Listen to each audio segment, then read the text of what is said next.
Hello and welcome to this episode. In this video, what we are going to do is to get our development environment ready. So we are going to set it up and we need to make sure we have everything we need to get started building wonderful things with our ESP boards and the MicroPython programming language. So first thing I'm going to do is ask, do you have your modules ready? I am fortunate to have both of them. I have the ESP32 and I have the ESP8266 over here. So I've checked it out. I have them. And like I said in the previous video, I would always recommend you going for the ESP32 instead of the ESP8266 because sometimes bigger is better. Not bigger in terms of physical size, but in terms of hardware support and what it makes available to you.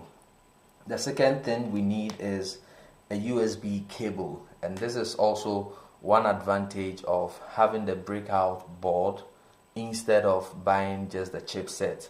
So I said in the previous video that the manufacturers of the breakout board has done a great job by making sure that you can start programming your board right away by connecting your USB cable here and then to the USB port on your computer.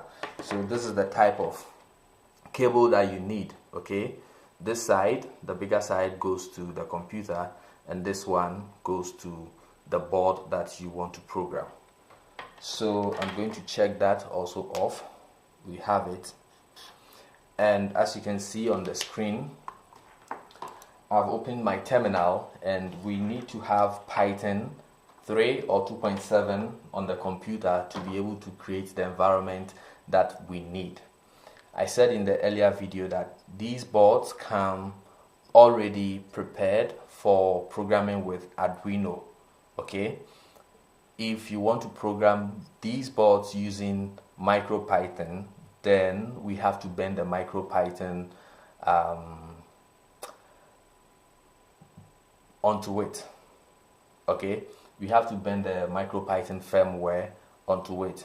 So in order to be able to bend the firmware onto it, we need to set up some tools on our computer which will help us to transfer the firmware from our computer onto these boards so that we can start programming them with MicroPython.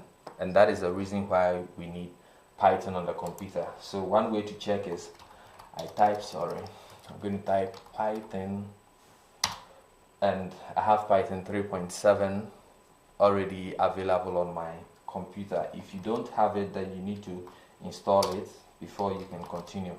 So I'm going to create a folder structure on my computer, but before that I'm going to check out. We have it, so all that we can do is to have loads of fun, okay?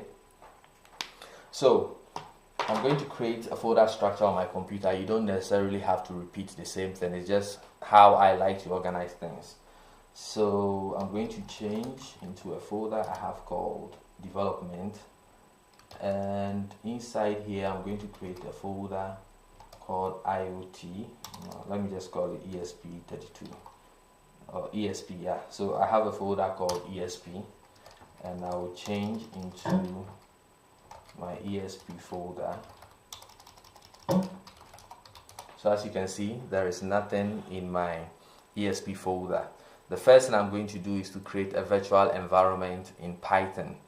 It is not strictly required, but it's a good thing to do because the tool I'm going to install is specifically for anything that I will be doing with regards to ESP. I don't want to install the tool in my global Python installation, and that is the only reason why I'm creating the virtual environment. And to do that, I just do Python 3 minus m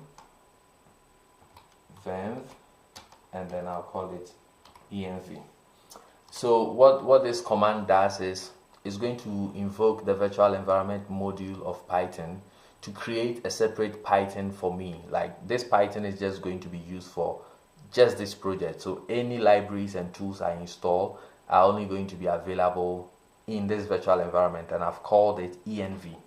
So if I list directory, you see that I have an env folder that is a Python instance specifically for this course and then these projects that we'll be working on. Okay, so I'm going to install a tool called ESP tool.